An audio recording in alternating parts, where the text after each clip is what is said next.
n'ai pas cette prétention de connaître le Christ, mais j'ai la volonté farouche d'apprendre à connaître qui il est tous les jours de ma vie un peu plus, et à rentrer dans une vraie démarche de conversion. Alors, SOS Calvaire, je vous la présente d'abord en tant qu'association. C'est une association, donc loi 1901, reconnue d'intérêt général. Elle est apolitique et acultuelle, c'est-à-dire qu'on ne fait pas de prosélytisme catholique, voilà. Mais évidemment on ne pose pas des pergolas, hein, on pose des croix. Donc évidemment que le principe de tout ça, c'est de rencontrer la croix, enfin, et de s'apercevoir à quel point la croix est pour tout le monde, en fait, et pour tous. Alors, pourquoi parler des croix et des calvaires aujourd'hui dans un monde donc, où les repères sont de plus en plus flous, où les racines chrétiennes se dissout de plus en plus dans une espèce d'océan de relativisme? Les croix donc, et les calvaires demeurent des symboles pertinents, évidemment, de spiritualité, mais au-delà encore du symbole, encore une fois, c'est plutôt un signe de la vérité révélée, le signe de la vérité révélée. À une époque où tout s'effrite vraiment, le patrimoine chrétien est d'ailleurs trop souvent attaqué, trop souvent ignoré, et ces témoins silencieux que sont nos croix, ces témoins de la foi, de notre foi, rappellent que nous venons d'une longue lignée de croyants, en fait, depuis toujours. Voilà, c'est les sentinelles de nos villages, des repères des pèlerins, des traces indélébiles de ce qui a façonné notre propre identité. Mais aujourd'hui, qu'est-ce que devient ce patrimoine ? La croix, c'est plus un simple ornement de nos églises, hein, c'est un défi véritablement à notre société aujourd'hui. C'est le symbole absolu, le signe plutôt absolu, je préfère le signe que le symbole, parce que ça fait 1600 ans qu'on nous sert du symbole. Ce n'est pas un symbole, c'est le signe de l'amour radical. La croix, c'est la vérité qui dérange, c'est d'ailleurs en cela qu'elle dérange, c'est parce que c'est la vérité. Certaines croix disparaissent sous les ronces de l'indifférence, tombent sous les coups de la négligence ou du vandalisme, pendant que d'autres se laissent engloutir progressivement dans l'oubli. Et pourtant, c'est précisément cette croix qui nous appelle à réagir. SOS Calvaire, comme un cri d'urgence, incarne cette mission de préservation, de restauration et d'inventaire aussi de ce patrimoine. Il ne s'agit pas seulement de préserver des monuments, mais de redonner vie à un message profond, celui de la croix du Christ. Voilà. Évidemment, aujourd'hui, je pense que dans le monde, il y a beaucoup de gens qui sont sur les réseaux sociaux. On n'a pas trop de difficultés finalement de parler de Jésus. Donc comment est-ce qu'on peut être à contre-courant? Est-ce qu'on parle vraiment bien de Jésus quand on parle comme ça et qu'on est dans le vent? Est-ce que c'est vraiment ça en fait l'important dans tout ça? On doit témoigner, c'est sûr, être des disciples, c'est sûr. Et je voulais commencer d'ailleurs par un texte, si vous me le permettez. Et je pense que ça va vous convenir pour bien qu'on saisisse ce que c'est que la croix. Donc, tu es le Messie, le Fils du Dieu vivant. Jésus dévoile qu'il n'est pas le Messie selon une conception humaine et politique. Il doit souffrir, être rejeté. Son pouvoir n'est pas un pouvoir terrestre, mais vient de la croix. La communauté qui en découlera ne sera pas une communauté selon les critères du monde. Selon les critères... Alors, je vais avoir des problèmes avec mon téléphone, je vous le dis tout de suite. Hein. C'est pas imprimé. Ah oui. Merci. François Baucher, assistant du chef de région. Merci beaucoup. Et oui, c'est imprimé, merci. Voilà, Jésus dévoile donc qu'il n'est pas le Messie selon une conception humaine et politique. Il doit souffrir, être rejeté. Son pouvoir n'est pas un pouvoir terrestre, mais vient de la croix. La communauté qui en découlera ne sera pas une communauté selon les critères du monde, mais naîtra elle aussi par la croix. Cependant, Pierre ne l'entend pas comme cela. C'est pourquoi il fait des vifs reproches à Jésus. « Dieu t'en garde, Seigneur, cela ne t'arrivera pas. » Jésus alors a une réponse incroyablement dure. La plus dure de tout l'évangile, passe derrière moi, Satan, tu es un obstacle sur ma route. Tes pensées ne sont pas celles de Dieu, mais celles des hommes. Pourquoi Pierre est-il ici Satan? Parce qu'il pense de manière mondaine. Il transforme déjà l'Évangile, il y introduit une forme d'athéisme, c'est-à-dire une négation de ce qu'est réellement le vrai Dieu. Il veut penser le salut de l'homme sans la croix.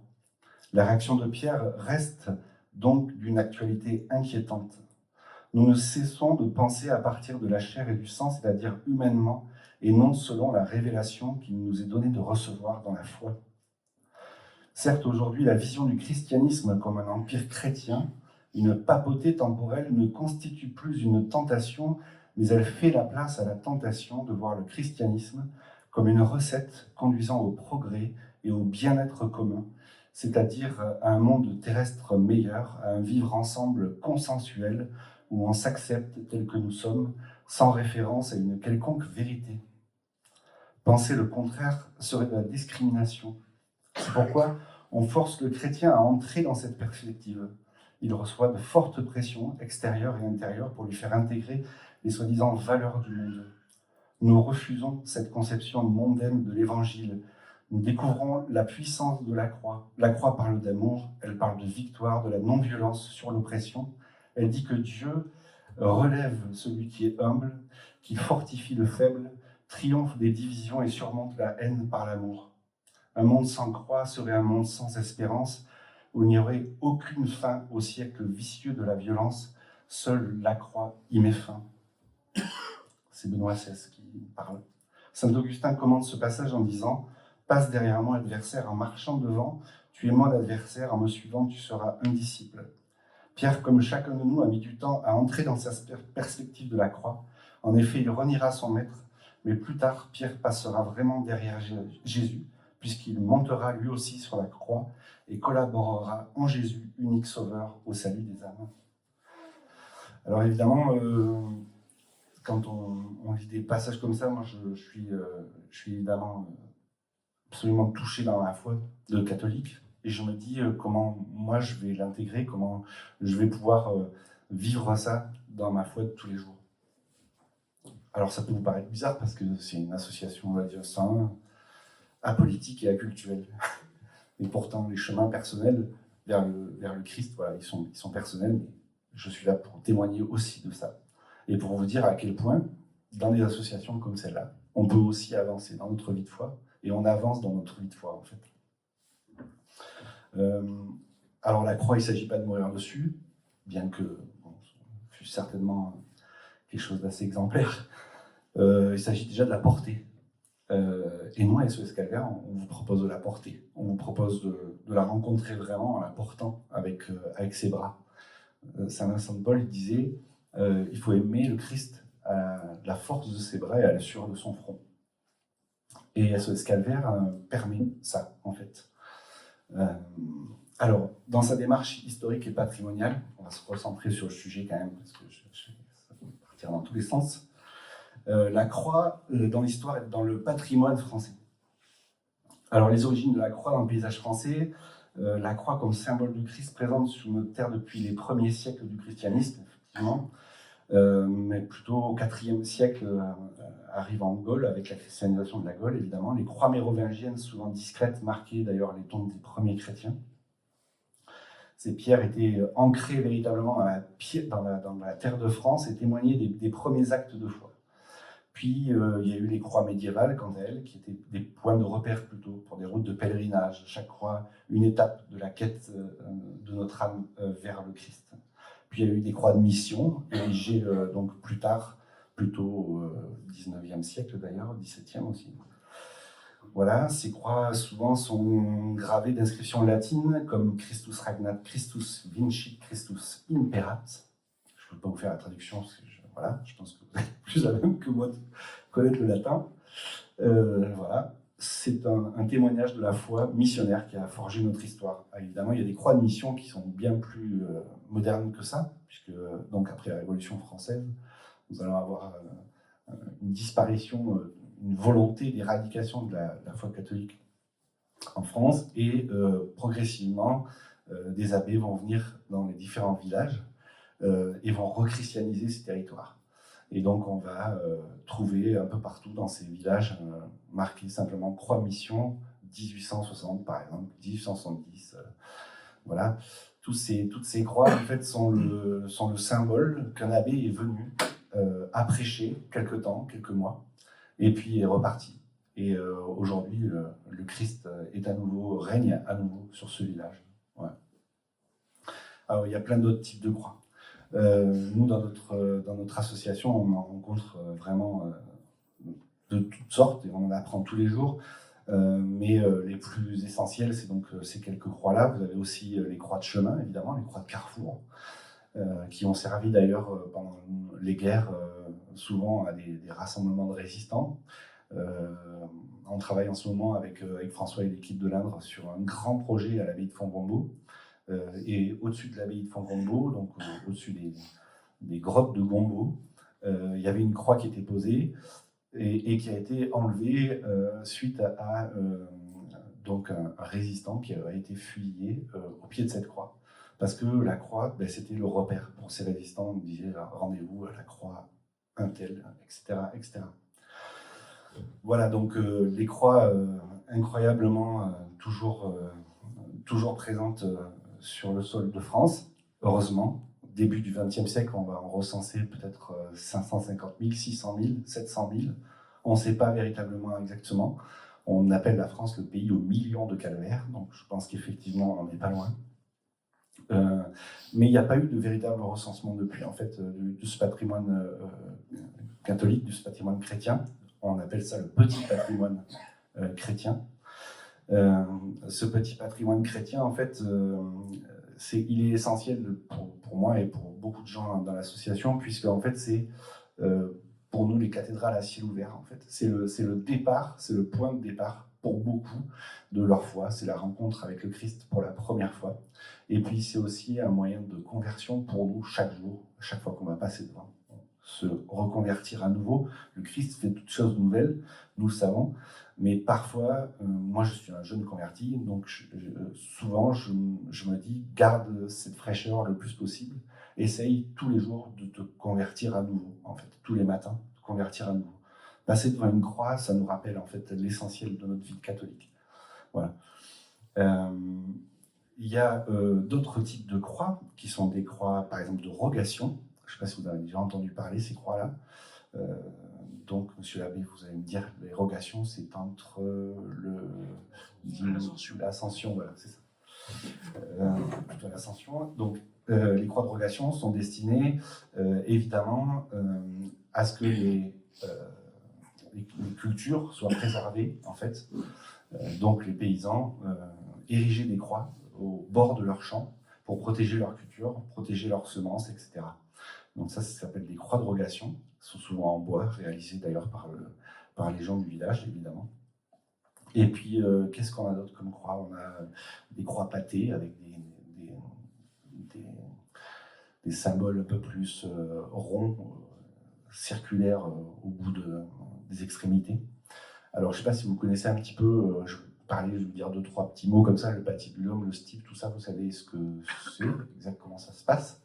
Donc le stipe, c'est la partie verticale de la croix, et le patibulum, c'est la partie horizontale de la croix.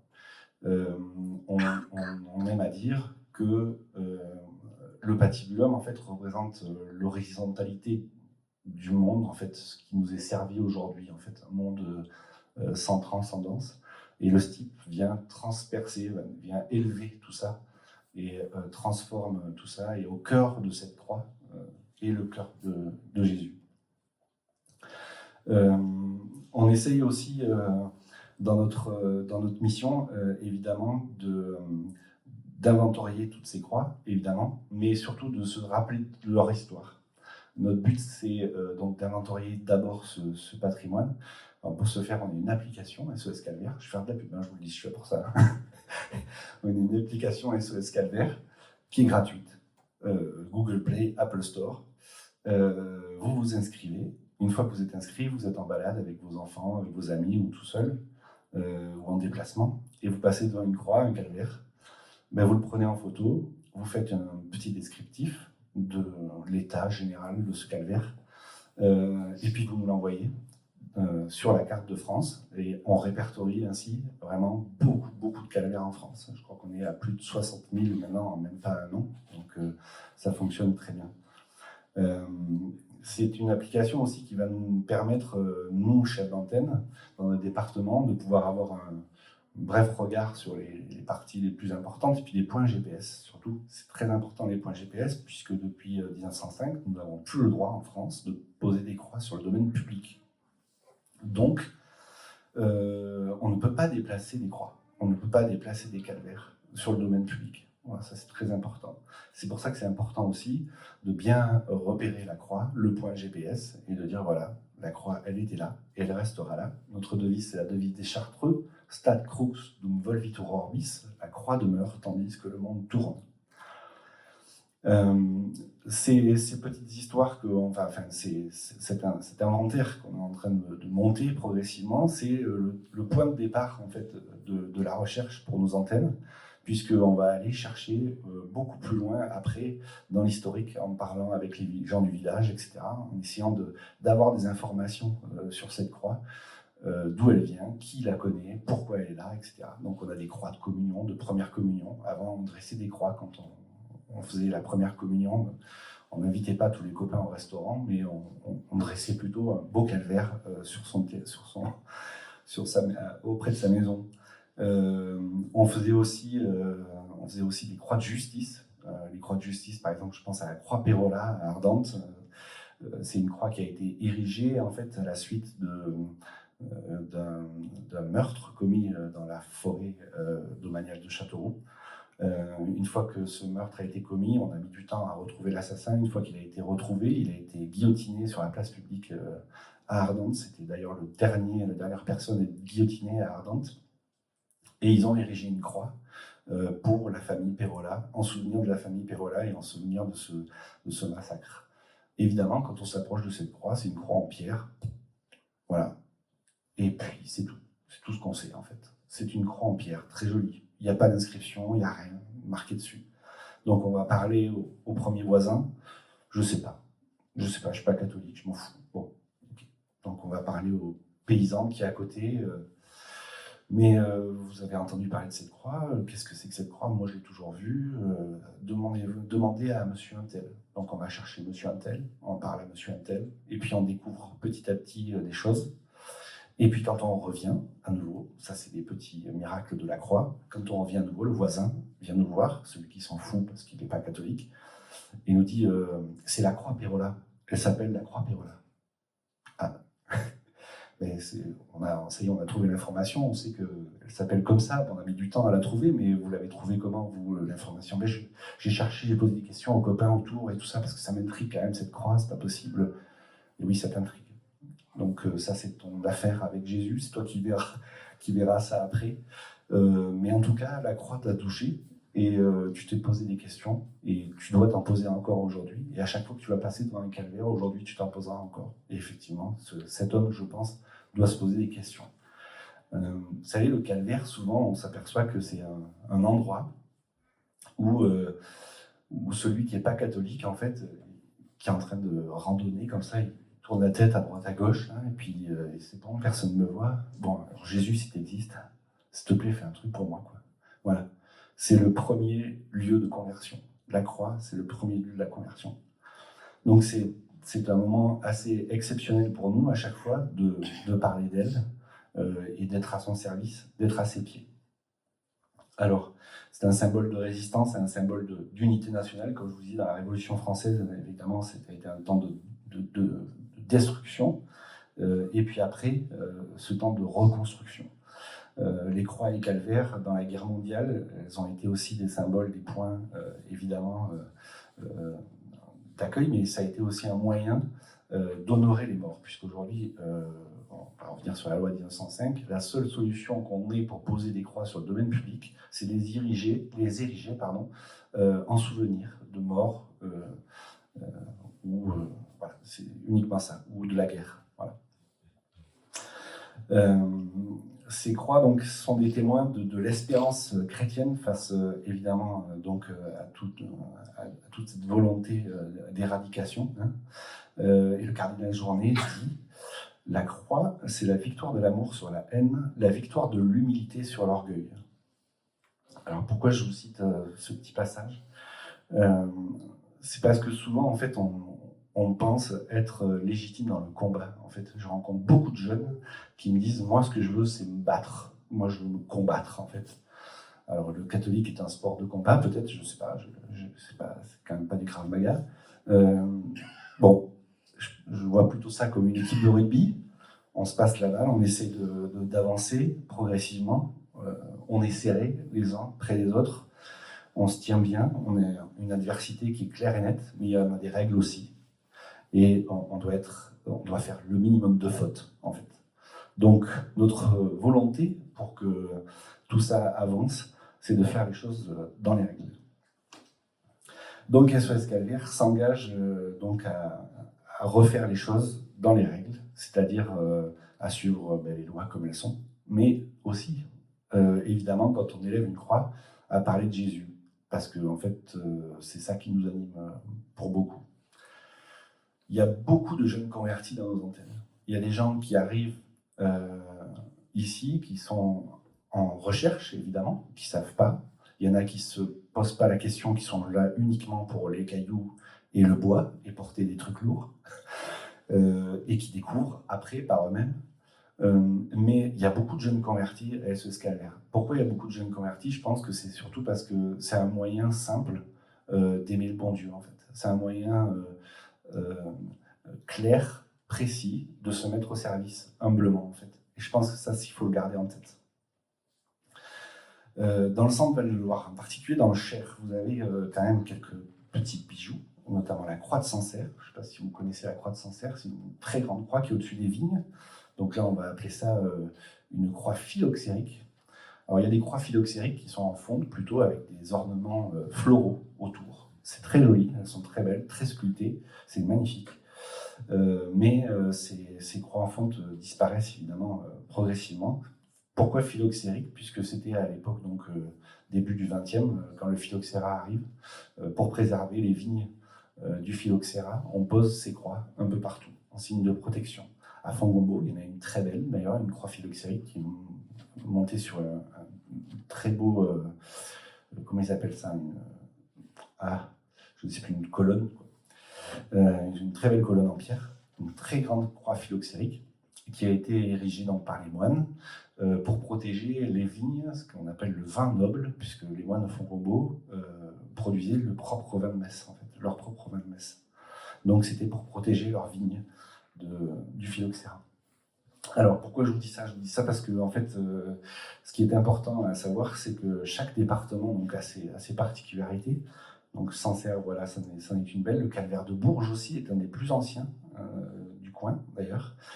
C'est une croix, je crois, qui date du... je ne veux pas dire de bêtises, je crois que c'est XIIIe siècle, il me semble, à l'intérieur de la cathédrale de Bourges. Une croix très belle, en pierre, magnifique. Il y a évidemment des associations qui sont déjà engagées dans la défense du patrimoine, comme nous on peut le faire, et en particulier de la défense des croix. Ils se sont ligués tous plus ou moins en association, qui ont plus ou moins fonctionné quelque temps.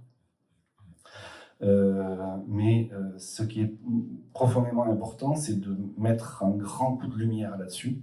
Et SOS Calvaire essaye aussi par le biais des réseaux sociaux, etc., de mettre ce coup de lumière sur la croix et sur l'engagement, la nécessité absolue de se réengager à servir ces petits calvaires et ces petites croix de chemin. On parlait tout à l'heure avec, je ne sais plus de ton prénom, Guillaume, avec Guillaume, voilà. Il me disait, c'est vrai que c'est dommage, en fait, on a tous des croix à côté de chez nous, mais on s'en occupe pas trop. SOS Calvaire n'est pas là pour s'occuper des croix à votre place, en fait, mais SOS Calvaire est là pour vous redonner, en fait, la volonté de s'en occuper simplement. On désherbe un peu, on met des fleurs, on prie devant, en fait, simplement. Tout le monde le faisait. On se signe devant quand on passe. Voilà. On a oublié ça, mais nos anciens le faisaient, se signer devant chaque croix devant lesquels ils passaient. J'ai une amie dans notre association, Béatrice Julien, qui est la maman d'Anne-Dauphine Julien, je ne sais pas si vous connaissez Anne-Dauphine. Béatrice, elle donne des noms à chacune des croix, des noms pour ses enfants et ses petits-enfants. Tous les gens de sa famille ont un nom. Donc quand elle se déplace d'un point à un autre, Elle sait qu'elle va prier pour, alors, la croix d'Arton, c'est pour un tel, la croix d'ici, c'est pour un tel, etc.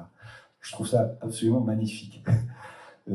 C'est non pas s'accaparer le territoire, non pas oublier toute l'histoire, etc. Machin, mais c'est l'incarner vraiment, en fait. Donner au Christ la possibilité d'intervenir le plus possible dans notre vie, en fait.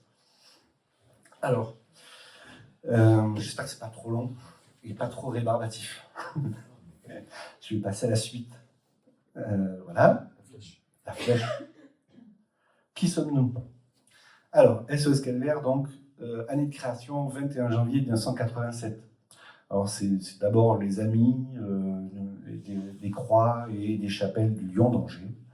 C'est très, très, très recentré sur le Lion d'Angers. Il y a 2 personnes qui sont là, 2 personnes d'un certain âge d'ailleurs, qui retapent une chapelle, qui se sont rencontrées d'ailleurs en retapant cette chapelle, et qui décident en fait de s'occuper de ces croix qui sont autour du Lion d'Angers.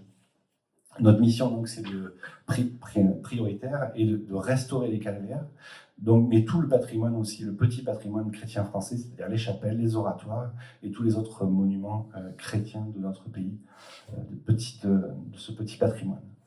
Nos valeurs donc, c'est donc de reconnecter les gens, évidemment, à leur histoire, à leur patrimoine, pour le préserver et le transmettre aux générations futures, évidemment. Mais vous avez compris que sous-jacent, il y a toujours cette volonté en fait d'aller plus loin dans sa foi. En fait. Nous essayons de restaurer donc en moyenne un calvaire par mois. Alors quand je dis restaurer, on est sur, voilà, on passe devant une croix en fonte qui est assez moche, qui est toute rouillée. On va brosser, on va la repeindre avec une peinture spécifique. Voilà, on va passer de l'antimousse sur le socle en pierre.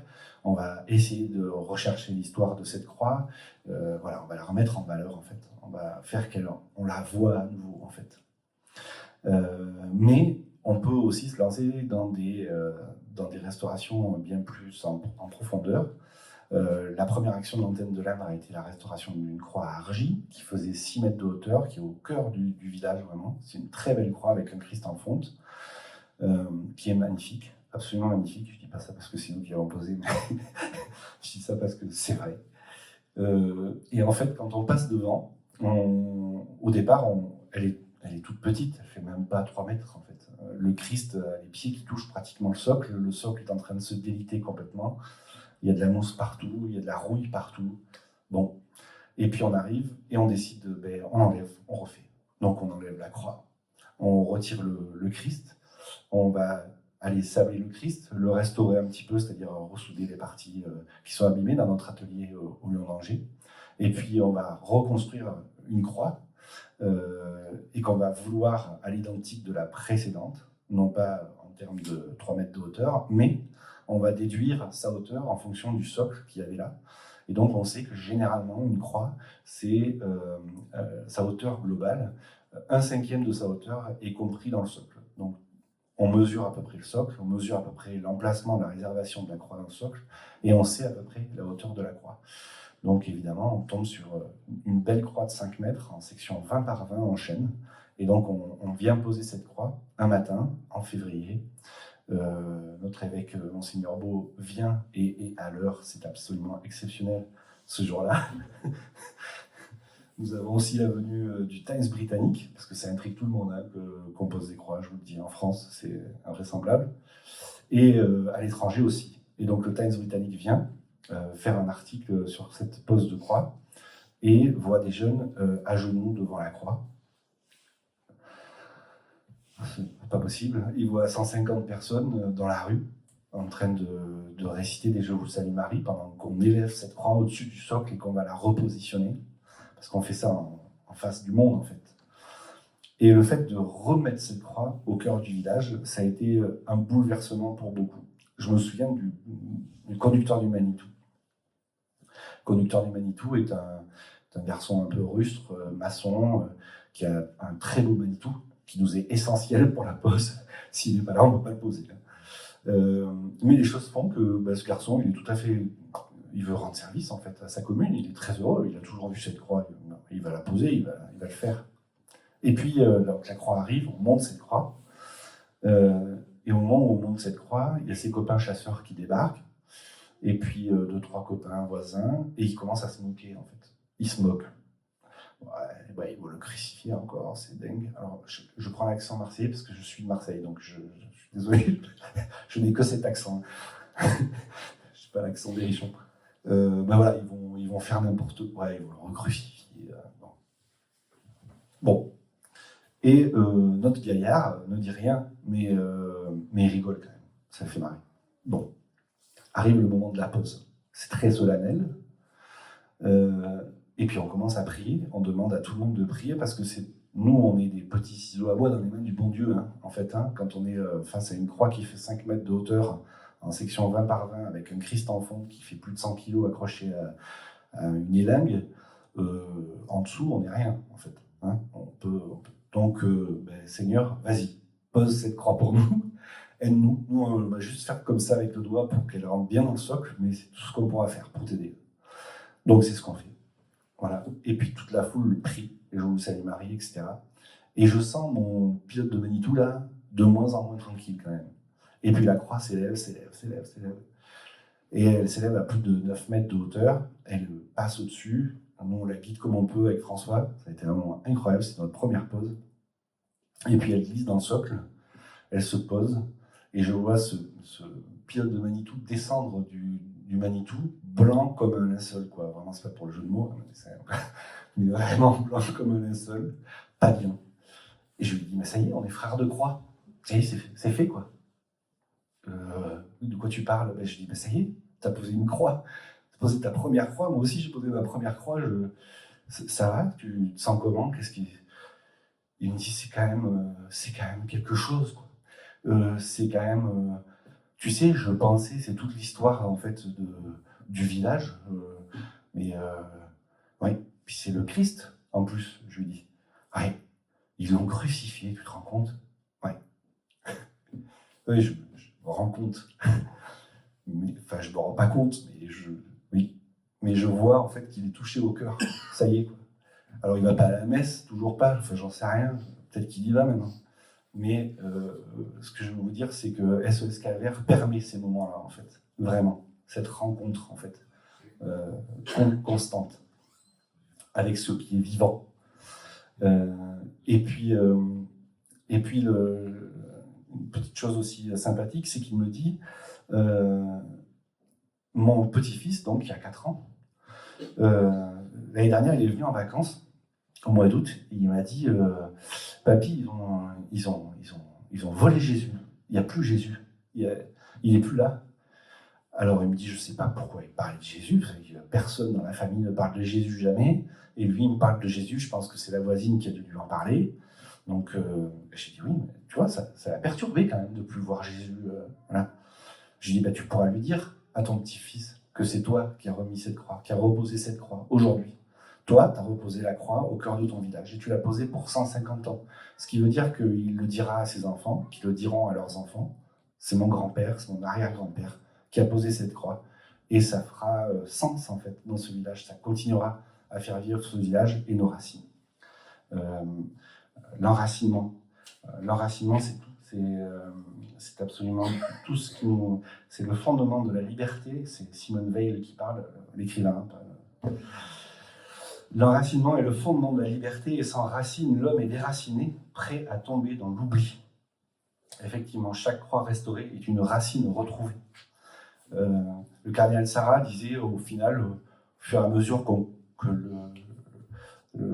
l'Occident se coupe de ses racines, ça va être comme un grand arbre, il a beau avoir 200 ans, 300 ans, 400 ans en fait.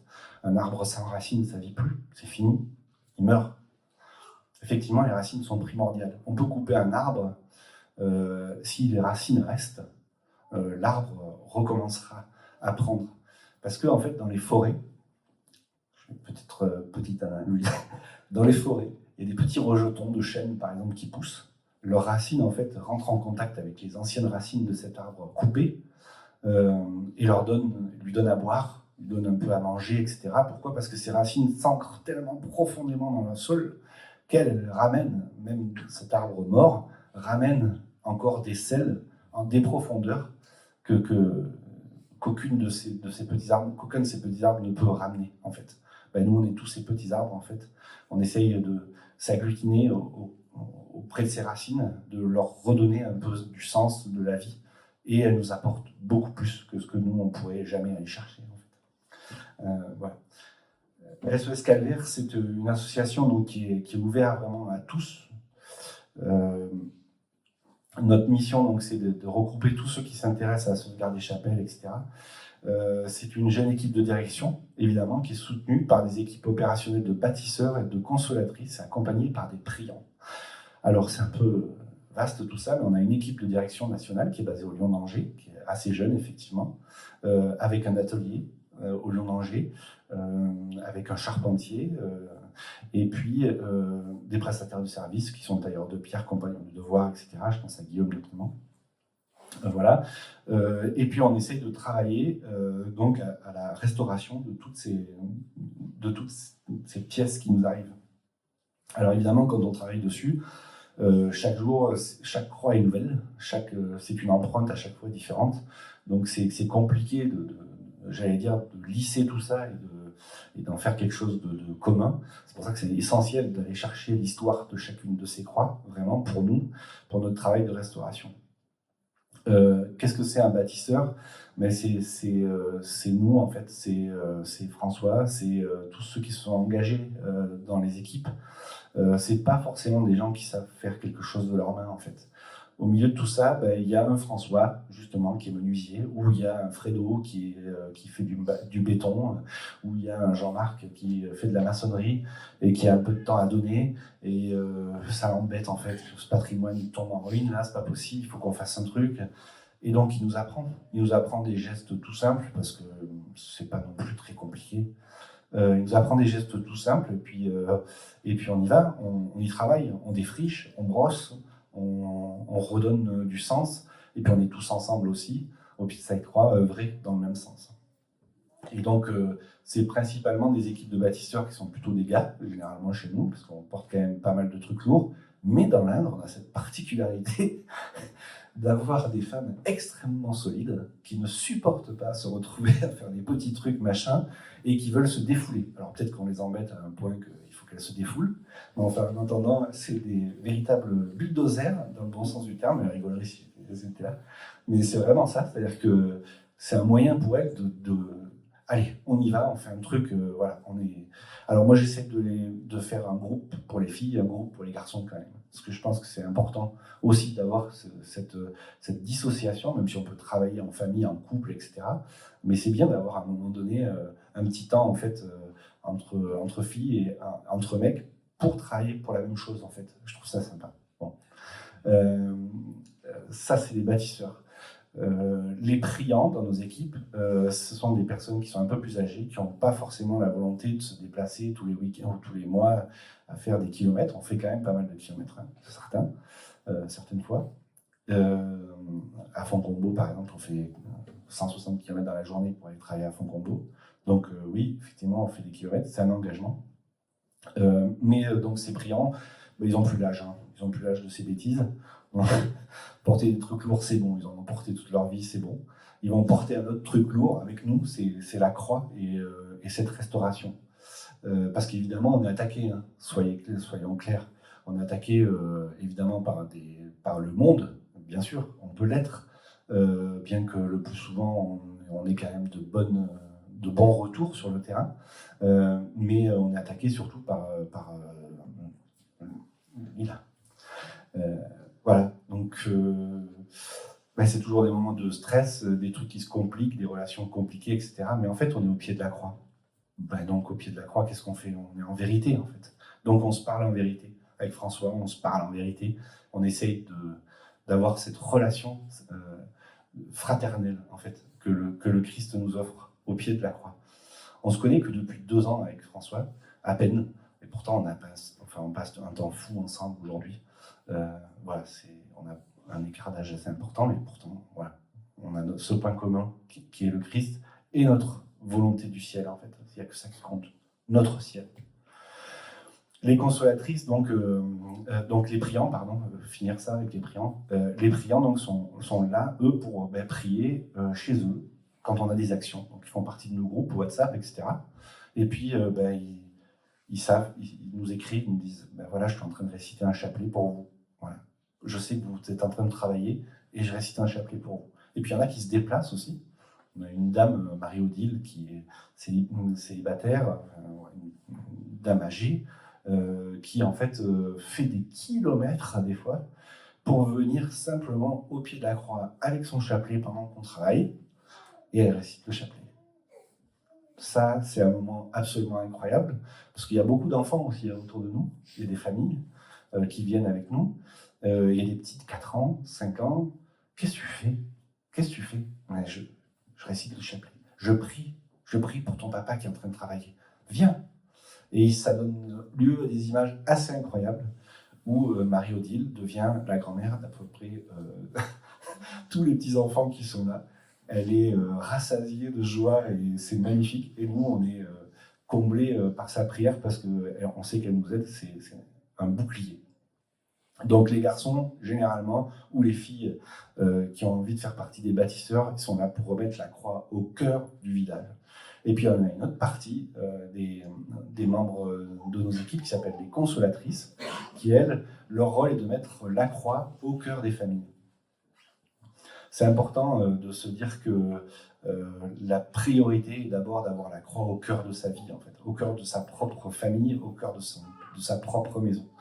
Si on n'est pas heureux et fier d'avoir cette croix autour de son cou, mais aussi visible à l'œil de ses amis, sous les yeux de ses amis. Bon, on est des catholiques de 10 sur 20, quoi. Voilà. Mettons des croix dans chacune des pièces de notre maison. Voilà. Et levons les yeux à chaque fois en nous disant tiens, j'ai un toit et j'ai un Christ. Et alléluia, allons-y. Faisons à manger, accueillons les copains, regardons Hanouna, voilà. SOS Calvaire en chiffres, pour vous motiver un peu, vous montrer qu'à Bourges, quand même, qu'est-ce qui se passe alors? On va pas l'ouvrir cette antenne de Bourges, là. Nombre d'antennes en France, 95. Nombre de bénévoles en France, à peu près 4000. On est à peu près en moyenne 95 000 sur les réseaux sociaux d'abonnés.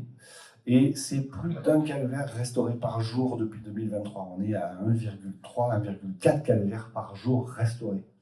C'est dingue, non? Vous ne trouvez pas? Moi, je trouve ça fou. Moi, je trouve ça génial. Voilà.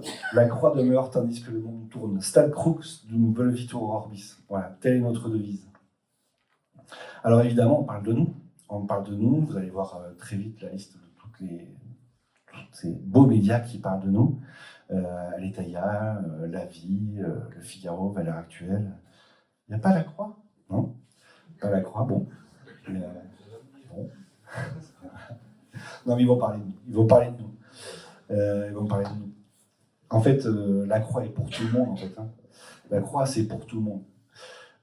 La croix, elle n'est pas réservée à une élite de catholiques qui... voilà, eux, ils ont le sachoir et nous, on ne sache rien du tout. Non, non. La croix, elle est faite pour tout le monde. Elle est faite en particulier pour le petit, en fait, qui sait pas, en fait. Celui qui découvre, en fait. Qu'est-ce que c'est que ça, en fait? Voilà. Souvent, le jeune converti est celui qui nous fait nous rendre compte à quel point, en fait, on passe à côté de l'essentiel. Évidemment que le Christ répond à des dogmes, etc., machin, mais en fait, l'essentiel, c'est la croix. Et à partir de la croix, tout en découle. Monsieur l'abbé, j'ai raison, ça va? Je ne suis pas à côté. Vous me dites, hein. Je prends des coups de règle à la sortie, c'est sûr.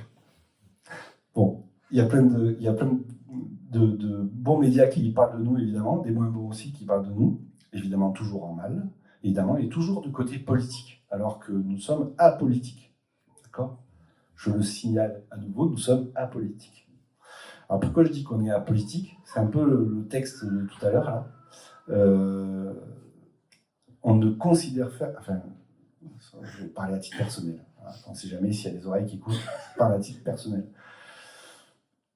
on ne considère pas que la politique soit la priorité en France. En fait, moi, je ne considère pas que la politique soit la priorité en France. Je ne considère pas que mon engagement politique soit la priorité en France. Je ne considère pas que ma nation soit la première de toutes les nations.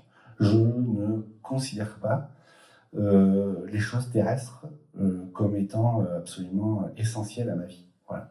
Moi, ce que je veux, c'est aller au ciel, en fait. Et ce que je veux, c'est que le Christ soit devant toujours dans ma vie. Je ne veux pas autre chose, en fait. Évidemment que la politique découle après de ce Christ qui est là, qui marche devant. Bien sûr, elle découle de ça, mais il ne faut pas qu'elle devienne, en fait, le seul moteur et que nous passions devant le Christ et que nous devenions du coup un adversaire. Il faut qu'on reste des disciples véritablement du Christ. Ça, c'est mon idée personnelle. On a tous les courants de pensée à SOS Calvaire. On a des modernistes, on se pose la question d'ailleurs en ce moment de savoir s'il y a un chef d'antenne qui est protestant qui peut être chef d'antenne. Est-ce que ça fonctionne? Est-ce que ça ne fonctionne pas? Un orthodoxe, est-ce qu'il peut être chef d'antenne? Mais bien sûr, il faut qu'il le soit. Allez-y. Puis on ne sait jamais, il se convertira peut-être. Non mais voilà, en fait, il faut laisser la possibilité aux gens de faire. Ce qui compte, c'est la croix, en fait. La croix est essentielle. Le Christ fera l'affaire, voilà, fera la suite, en fait. Le combat, il est là, et c'est déjà un vrai combat à mener. Être dans les clous, c'est déjà un vrai combat. On a, avec François, eu la chance de réaliser pour la venue du pape en Corse, les fauteuils du pape pour la Corse. Alors ça a été un grand sujet de discussion dans notre association. Pourquoi SOS Calvaire se permet de faire ça? Qu'est-ce que c'est pas du patrimoine? Oui, mais ça le devient à partir du moment où le pape s'assoit dessus. Et donc c'est devenu du petit patrimoine chrétien. Et on est les Berrichons. Vous savez qu'il y a 2 Berrichons qui ont construit 6 fauteuils du pape, 5 fauteuils du pape quand même pour sa venue en Corse, et une grande croix. Alléluia. Donc évidemment, tous les médias parlent de nous et sont très heureux. Et ils sont très contents de parler de nous, hein, vraiment. Et ils sont très contents de nous dire oui, mais parce que en fait, eux, ils sont là pour les racines chrétiennes de la France, parce que en fait, c'est tous des gens d'extrême droite. Ben non, en fait, il n'y a pas de politique. Arrêtez, levez les yeux, en fait. Nous, on est là pour que les gens relèvent les yeux à nouveau, en fait. On est là pour que les gens qui passent leur temps la tête baissée sur leur téléphone comme ça, ou sur leurs pieds, ou sur leur misère personnelle, relèvent les yeux et disent « Ah, il y a quelque chose qui est en train de transcender ma vie devant mes yeux. » On va vous parler très technique. Une table de construction d'une croix, c'est en moyenne entre 700 et 2100 euros. Donc pour évidemment des communes plus ou moins grandes, c'est un peu compliqué. À Pellevoisin, on a restauré 5 croix qu'on a posées en 24 heures. Pellevoisin a 750 habitants. C'est extrêmement compliqué de sortir des fonds comme ça. Donc heureusement qu'on est une association à la 1901, apolitique, acultuelle, reconnue d'intérêt général, parce que ça nous permet d'avoir des dons déductibles à 66%, et ça nous permet de payer les croix, notamment de Pellevoisin. Voilà. Donc ça, c'est un exemple concret.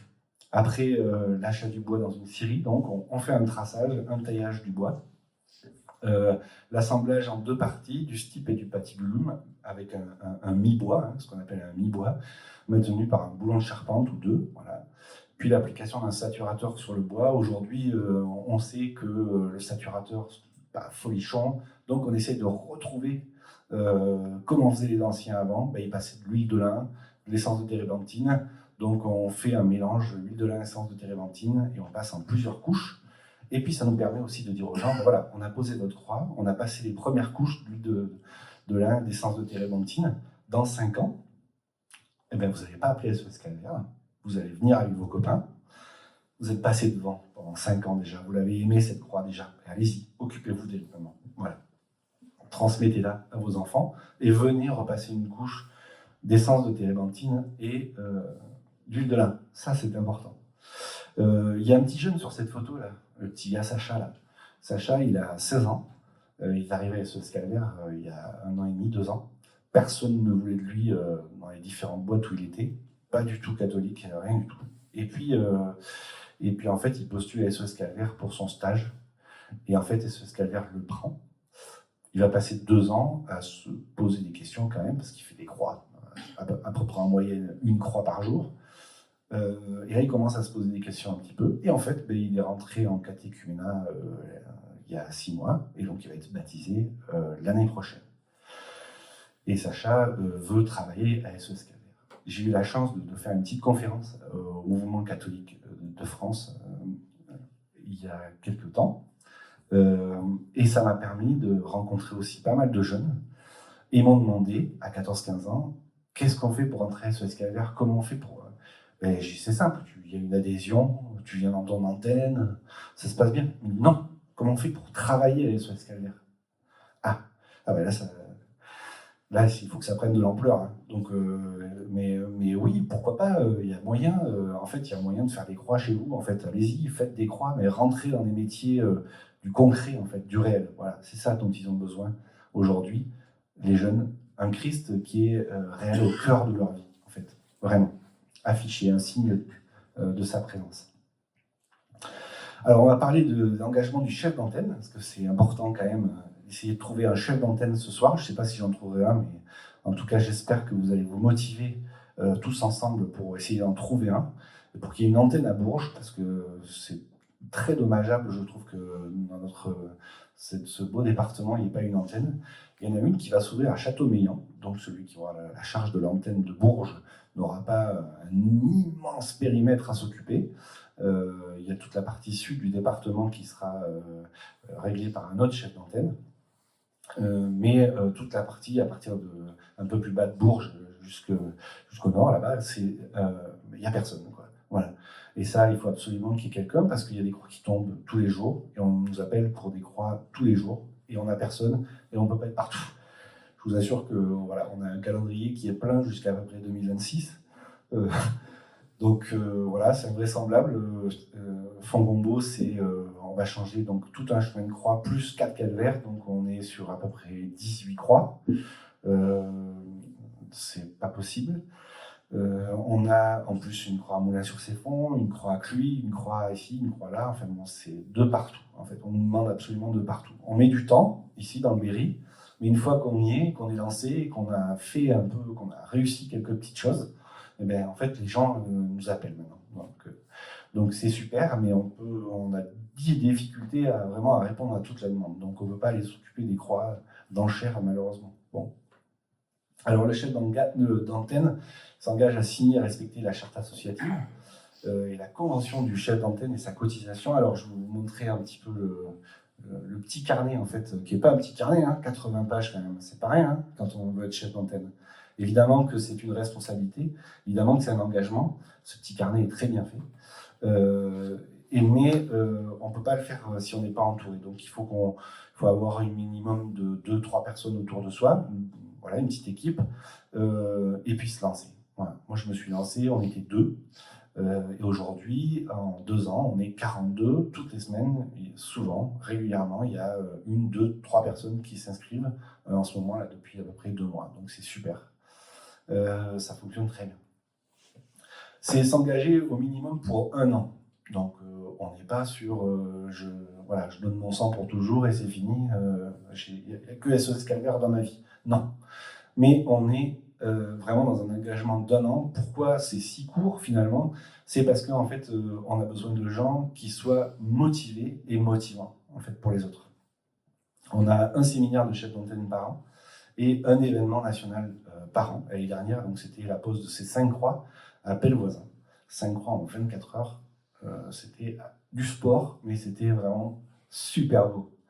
Voilà, vous avez une image là où on est tous très nombreux en train de lever la grande croix du Mont Saint-Michel lors de l'événement national il y a 2 ans, en 2023. Voilà, sur le parvis de Jérusalem. Et moi, je n'avais pas encore réussi à apprécier ce qu'une restauration de croix amenait, en fait. Je l'ai apprécié à ce moment-là. Je lève la croix du Mont Saint-Michel, c'est le Moyen-Âge, à ce moment-là. On traverse tout le Mont Saint-Michel en portant un Christ en croix, en chantant des Je vous salue Marie. Je vous assure que les Chinois, avec leur téléphone portable, il Il y a des filles qui se touchent, hein, ils ne comprennent pas ce qui se passe, quoi. C'est en même temps la fête de Saint-Michel, donc il y a des parachutistes aussi qui sautent en même temps, donc ils voient arriver des militaires. Enfin bon, ça a été un carnage. Cette journée, c'était invraisemblable. Et c'était absolument magnifique, vraiment très très beau. Et puis donc on pose cette croix. Alors je trouve ça super beau, c'est ma première fois au Mont-Saint-Michel, c'est super beau le Mont-Saint-Michel et tout, génial. Bon, je vois bien qu'il y avait quand même une empreinte, voilà, on va laisser quelque chose, quoi, de nous. Bon. Et puis passe 6 mois, 7 mois, 8 mois. Et puis un jour, sur un post Instagram, je vois quelqu'un, je ne connais absolument pas, mettre un petit bouquet de fleurs au pied de cette croix. Et là, je me dis, mais en fait, il l'a vu à nouveau, en fait. Vous voyez derrière, vous l'avez vu derrière, l'ancienne croix, en fait, comme elle est, on la voit plus, en fait. Elle a disparu totalement. Cette croix, quand elle a été posée, une fois qu'elle a été posée, en fait, on ne voyait plus qu'elle, en fait. On s'est dit, en fait, le mur tient parce qu'elle est là. C'est absolument magnifique. Et donc, on se rend compte, en fait, du nombre de personnes qui vont passer devant cette croix pendant je ne sais pas combien de temps, hein. Je ne sais pas combien de temps elle durera, on espère 100 ans, hein, 150 ans, et qui vont prier, en fait, au pied de cette croix. Bon, mission réussie. Génial. Je vous encourage vraiment à vivre des moments comme ça, c'est assez exceptionnel. Comment on organise une antenne et quelles sont nos missions? Alors, l'organisation des actions, c'est entretien de calvaire, des pauses, évidemment. Alors, on met les pauses en deuxième parce que les pauses, c'est vraiment sporadique. Ça arrive, évidemment, qu'on ait à poser des grandes croix comme Argy, comme Appel Voisin, etc. Mais c'est quand même, la plupart du temps, des petites restaurations, un peu de chaud, un peu de peinture, un peu de nettoyage.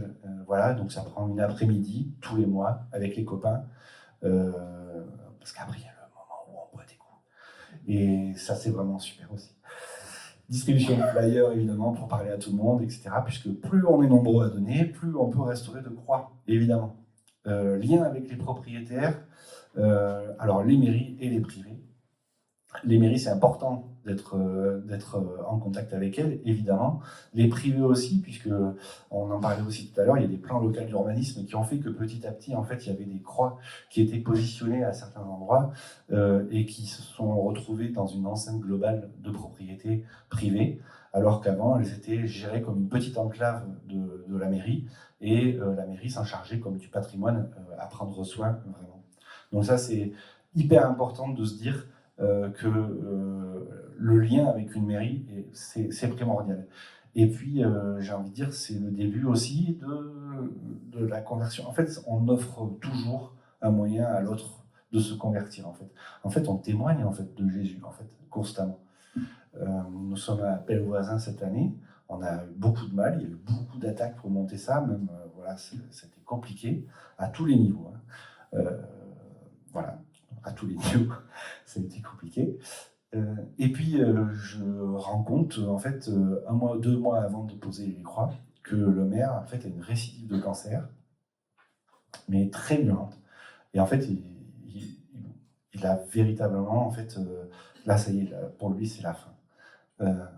Il rentre en chimiothérapie, et on sent que son traitement est lourd. Moi, j'ai des contacts Appel Voisin qui me disent, bon, le maire, je ne sais même pas s'il va être là pour la pause, quoi. Ça va être une catastrophe. Bon, donc je vous avoue que j'en parle un peu aux copains priants. Je leur dis, bon, il faut absolument qu'on arrive à poser ces croix, il faut qu'on les pose, ces croix. Il faut qu'ils soient là, en fait. Il faut qu'ils soient là, ça aurait tellement de sens, en fait, qu'ils soient là. Et puis arrive le moment, une semaine avant la pause, que je vais le rencontrer. Et la porte de la mairie est ouverte. Je rentre à la mairie, c'est un samedi après-midi, et il n'y a personne, en fait, dans cette mairie. Et je rentre, et j'entends un peu geindre. Je m'approche, j'ose pas rentrer en fait, mais je rentre dans son bureau et je vois ce pauvre maire là, en larmes sur son bureau. Donc je sais pourquoi, je comprends pourquoi il pleure. Et en fait, je me sens pas de lui parler directement, de lui dire ça y est, je comprends monsieur le maire, ça va aller. Alors je lui parle des croix. Et je lui dis, monsieur le maire, je suis là pour les croix, pour SOS Calvaire. Oui, bien sûr, bien sûr. Alors, vous avez eu les clés? Oui, j'ai eu les clés, merci. Voilà, donc il y aura le stade. Alors, vous avez le stade, voilà, vous avez les locaux. Ah oui, des locaux là pour la. Mais je vous remercie, monsieur le maire, merci beaucoup et tout pour tout ça.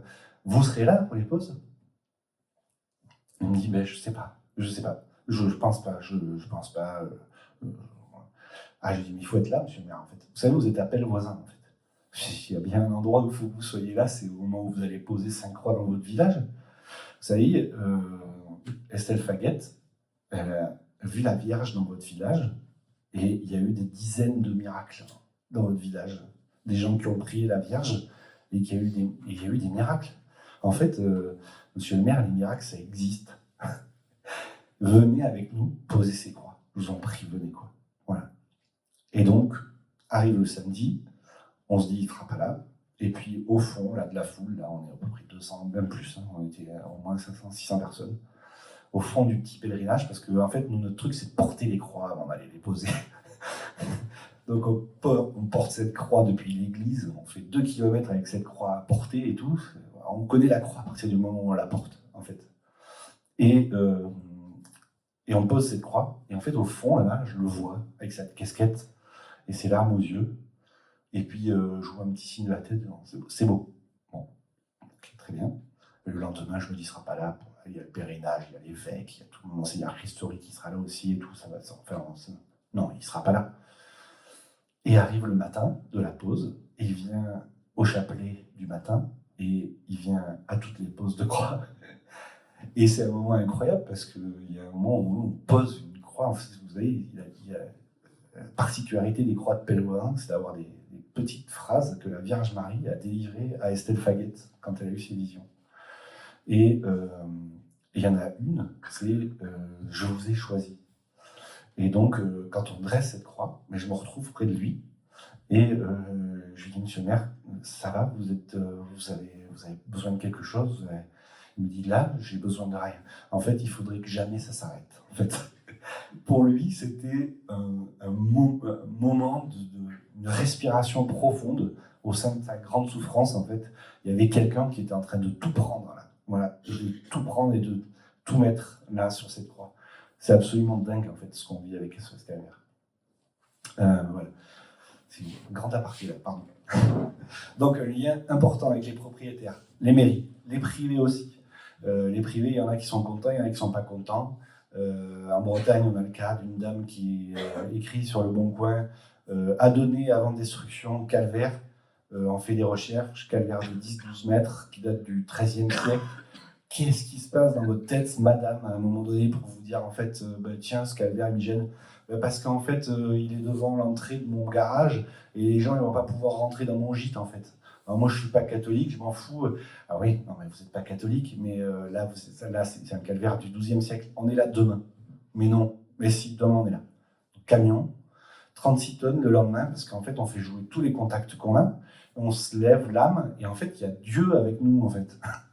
Et en fait, on trouve des solutions, alors qu'il n'y en avait absolument pas. Et le camion vient, et on dépose la croix de 12 mètres, et on s'en va avec cette croix, on la restaure complètement, en fait, on la nettoie, on la démousse, etc. Et on va la poser, allez, je sais pas moi, 600 mètres, 700 mètres plus loin, chez un autre privé qui, lui, à qui ça ne dérangeait pas. Et je pense que cette dame, chaque fois, elle passe devant cette croix, si, ah, c'était ton calvaire, il est là maintenant. Voilà. Tu l'as bien en face, à chaque fois que tu vas au champ. Voilà. Donc le combat, vous voyez, il est là. Il est véritablement là. On a aussi le devoir en tant que chef d'antenne de trouver fournir des devis évidemment donc à l'assaut, de demander des subventions aussi. Moi j'ai réussi grâce à Gilles Labrousse, d'ailleurs il faut dire ce qu'il est, et la Fondation du patrimoine du département de l'Indre, d'avoir l'engagement du département. À chaque fois qu'il y a une mairie qui vient demander pour une restauration de croix, le département s'engage à payer 35% de la somme. Formidable. Ça a délivré beaucoup de gens. Ils se sont sentis soulagés. Dès qu'on touche au portefeuille, ça va nettement mieux. Il faut une communication étroite avec le chef de région. Alors moi, j'ai pas de problème avec l'Indre, j'arrive à communiquer avec moi-même, ça va. Il y a des régions beaucoup plus étendues, où c'est beaucoup plus compliqué. Nous, dans le centre de Val-de-Loire, ça va. Il y a 6 départements. On pourrait s'en sortir, on pourrait faire des choses bien. Hein. Mais il faut qu'il y ait un chef d'antenne à Bourges, en fait. Là, il n'y a pas de chef d'antenne, c'est pas possible. On est aussi le garant spirituel de l'antenne. C'est-à-dire que on est accultuel, évidemment, c'est-à-dire qu'on ne fait pas prosélytisme religieux, etc. On ne dit pas aux gens, si vous n'êtes pas catholique, vous ne pouvez pas venir à SOS Calvaire. On dit tout le contraire, on dit Jean-Luc Mélenchon, viens poser des croix avec nous. On essaie. Mais ce qui est important, surtout, en fait, de se dire, c'est qu'on essaie d'être toujours juste. C'est-à-dire, on est dans un endroit public, sur un domaine public. Il y a un prêtre qui est ici, qui a la charge de ce domaine public, de cette paroisse. Et donc, on demande à ce curé de venir bénir la croix. Ce n'est pas notre abbé préféré qui va venir bénir la croix. On n'en est pas là. Mais par contre, on demande toujours aux prêtres de la paroisse de venir bénir la croix. C'est super, parce que ça les aide aussi, eux aussi, dans leur démarche spirituelle et dans leur engagement de foi. Bouchez-vous les oreilles, monsieur l'abbé, je suis désolé. Et des fois, ça les convertit. Vraiment. Ils font de leur cœur. Vraiment. C'est-à-dire qu'on a des gens qui se rendent pas compte, en fait, que la croix, ils ont obligation de s'en occuper. En fait, ils ont l'usufruit de cette croix, en fait. Cette croix, c'est la première de leur chapelle. Voilà, on leur donne dans leur paroisse l'église, mais, petit patrimoine chrétien, la croix du village, ils doivent s'en occuper. Ils doivent aller la fleurir, ils doivent aller prier devant, ils doivent... voilà, ça c'est une importance absolument capitale. Il faut redonner vie à tous ces lieux où Dieu est vraiment clairement là. Voilà, simplement là. Sans un vaisseau tout autour de lui pour le protéger, là il est là, à nu, comme ça devant nous. Voilà. Il faut aussi arriver à fédérer une équipe de bénévoles, ça c'est assez compliqué, mais c'est intéressant à faire. C'est pour ça que je suis très heureux de parler avec toute une association, parce que vous vous connaissez tous entre vous. Donc ça peut être cool, même s'il y a quelqu'un qui vient, qui vous dit bon, alors moi je voudrais bien essayer, mais j'ose pas trop, etc. Donc en fait, il faut compter les uns sur les autres pour vous dire entre frères là, et entre amis et associations. Alors, il veut se lancer et tout, il faut l'aider. Comment on peut l'aider ? Il n'a pas d'endroit pour accueillir les potes une fois par mois pour boire un coup au début, parce qu'en fait, il n'y a que comme ça qu'on va tisser du lien et commencer à chercher des chantiers, etc. Comment on peut l'inviter à la maison, peut-être, pour qu'il fasse ça ou, vous voyez, il y a des multiples façons, en fait, de rentrer en contact avec des gens et de créer une équipe, en fait, de bénévoles. En fait. Il ne faut pas que le mec soit tout seul, c'est pas possible. Il faut apprendre à les connaître, il faut aller faire participer évidemment tous les gens du village le plus possible. Appel voisin, on va faire peindre les croix par les gens du village. On va venir tailler la croix 2-3 mois avant la pose des croix. On va venir tailler la croix de l'église devant les gens du village, leur expliquer comment on fait, à mi-bois, etc. Et il y a des gens qui vont être absolument passionnés par ça, en fait. Ils vont demander des plans, ils vont vouloir en mettre une chez eux, etc. Donc c'est formidable. Voilà. Donc on est évidemment garant spirituel de l'antenne, donc les curés, les bénédictions, c'est les curés de la paroisse qui s'en occupent. Le respect des sacrements dispensés, voilà. Et puis aussi, on est garant aussi d'un temps de prière, avec un temps de prière avant le début de chaque action. C'est un peu, voilà, on ne dit pas trop, mais c'est quand même important pour nous. On est accultuel, mais on n'est pas attraditionnel. Nos anciens, ils savaient ce qu'ils étaient en train de remettre en place. Comme je vous disais tout à l'heure, ce n'était pas des pergolas où voilà, ils savaient que c'était une croix qu'ils allaient poser. Donc, certainement qu'ils priaient, puisqu'il y a une prière qui s'appelle la prière des bâtisseurs, et que nous récitons avec beaucoup de foi. Tout ce qu'on peut y mettre dans cette prière, elle est absolument très très belle. Vous pourrez la voir que si vous faites partie de ce scalaire. Et puis une prière à Saint-Michel-Archange aussi, parce que les attaques, c'est quand même quotidien. Bon. Et puis le chef d'antenne, évidemment, il est là aussi pour l'important, la sécurité des bâtisseurs, et donc le respect des EPI. Donc comment ça s'appelle ça, EPI ? C'est quoi l'abréviation ? De protection individuelle. Voilà. Je peux dire. Donc le casque, les oreilles, les gants, faites attention, voilà, mouchez-vous, prenez des Kleenex, mettez vos masques. Non, c'est lié au risque du chantier. Évidemment qu'il y a des risques. Hein. Évidemment qu'il y a des risques. Voilà. Donc je connaissais un abbé qui m'a dit un jour, quand on était dans une situation un peu particulière, il me dit « Oh, vous savez, ceux qui doivent mourir mourront, en fait. » Effectivement. Effectivement. Bon, mourir en posant une croix, ça doit être quelque chose quand même. Se prendre une grosse croix comme ça et mourir de ça, ça doit être quand même... je pense qu'on va au ciel, monsieur là. Non, il n'y a pas une case spéciale là ? quand même, on vient faire un truc. Bon, pas de chantier, etc. Et donc, vous voyez, on est un petit peu des fous furieux, puisqu'on va poser des croix un peu partout, notamment en Savoie, où on va aller à 3000 mètres d'altitude, évidemment en hiver, pour aller poser une grosse croix en haut d'un sommet. What else? Qu'est-ce qu'il y a d'autre à faire, en fait? Il n'y a que ça. Voilà, je vais finir, parce que j'ai plus trop le temps, je vais finir en vous disant encore une fois que restaurer une croix, c'est honorer le Christ, c'est honorer en fait notre mission première, qui est de parler de Dieu, en fait, parler de Jésus. Donc ça, c'est important. Je vais finir aussi pour vous dire, en vous citant le gardien des journées, il n'y a pas de vie chrétienne sans la croix, car la croix est la vie. Ça, c'est important. Bernanos aussi. Bernanos, je vais vous faire toutes les citations que j'avais comme ça, je les aurais mises quelque part. Bernanos aussi, qui dit « Un monde sans croix est un monde sans espérance ». Voilà. Donc aujourd'hui, évidemment, la balle est dans votre camp. Donc rejoignez-nous. Il ne s'agit pas de politique, mais véritablement de défendre un héritage, de défendre une foi. Voilà. Il ne faut pas laisser cette croix disparaître sous le poids de l'indifférence et sous le poids de notre propre indifférence. Voilà. Vous êtes au courant. Vous n'auriez jamais dû venir, en fait. Vous êtes en charge maintenant de ça. Il faut une antenne SOS Calvaire à Bourges. Trouvez des gens. Appelez-moi. Moi, je suis disponible, je vous le dis, toute la journée. François le témoigne.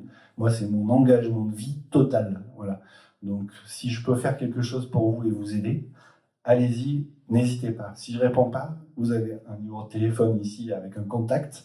Vous avez les réseaux sociaux et des petits flyers qui vous seront distribués tout à l'heure. Voilà. La croix, ce n'est pas une décoration, c'est un symbole qui dérange. C'est ce qui fait mal au monde, mais c'est aussi ce qui le sauve. Voilà. Merci à tous.